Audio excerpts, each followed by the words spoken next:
A third way to express love is through physical affection. Affectionate touch is a particularly powerful communicator of love in marriage. Touch speaks louder than any words to some people. It communicates love where it's given and rejection where it's withheld. For me, as you've heard, touch is a very close second to time. And Nicky knows from years of experience that if I'm worried or stressed about something, the best thing he can do is take me in his arms, hug me, hold me and kiss me. And things suddenly seem to get much better as a result. And I've learned that trying to talk Scylla out of the stress doesn't have nearly the same effect for her as physical contact. In a marriage, all affectionate touch is intimate. It's an unspoken language that keeps us connected. Some touch is overtly sexual, while other touch is more subtle.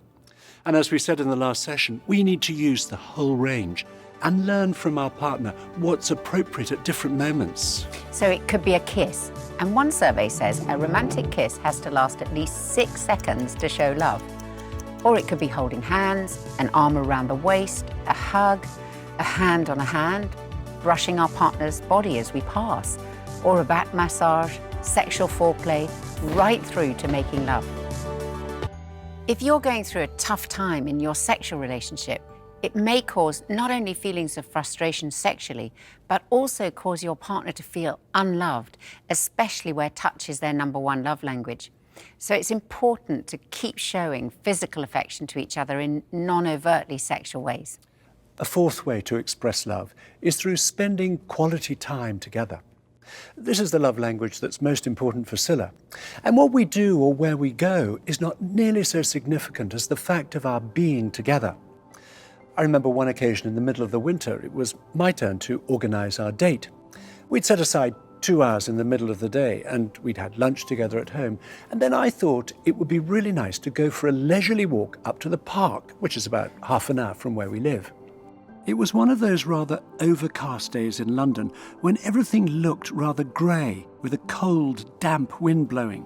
In the park, there seemed to be an unusual amount of litter blowing around.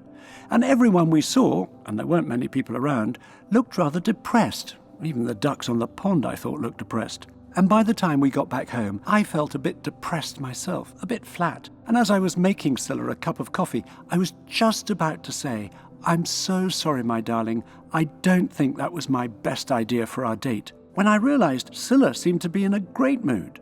I came back feeling fantastic. I had Nicky all to myself. We hadn't seen anybody we knew, Nicky hadn't looked at his phone, and we could talk uninterrupted. Spending that sort of time together always makes me feel really special, and particularly when Nicky's initiated it. So no, I wasn't feeling depressed at all. Quality time means more than being together in the same place. It involves focusing our attention on each other. We want to look at 3 aspects of this quality time. The first aspect is talking together. We need quality time to be able to express to one another what we're thinking and feeling, both the positive and the negative, our fears and hopes, our excitements and disappointments. The second aspect is eating together. Meal times are some of the best opportunities for having quality time, and we need to make use of them. We went to a restaurant recently full of couples, and it looked like every one of them was looking at their phone rather than talking to each other.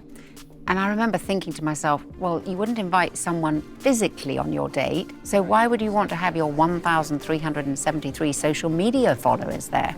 That sends the message that they're more important to you than your partner. Scylla and I know for ourselves how easily phones can kill conversation. So we made a decision to put our phones on silent and not to answer them or look at them during meals. For some people, the habit of constantly checking their phone is so strong they have to put their phone somewhere out of sight. In the long run, investing in our marriage at mealtimes is far more important than keeping up with everyone else. A third aspect of quality time is having fun together. Friendships are built on shared experiences. Shared experiences give us a store of shared memories. As some of you may remember, on our pre-marriage course, we get couples to write down a list of the things that they enjoyed doing together. Their lists include all sorts of things like going to the cinema, playing a sport together, going for a walk, cooking together, shopping, exploring new places, and so on. Our aim is that in 5 years' time they can ask themselves if they're still having fun together, doing these or other things that they both enjoy. In this next conversation, Times Together, we want you to think of the things that you enjoy doing as a couple, or have enjoyed doing as a couple, or perhaps would like to start doing together. Write some things down before you show each other and then start discussing what you've written.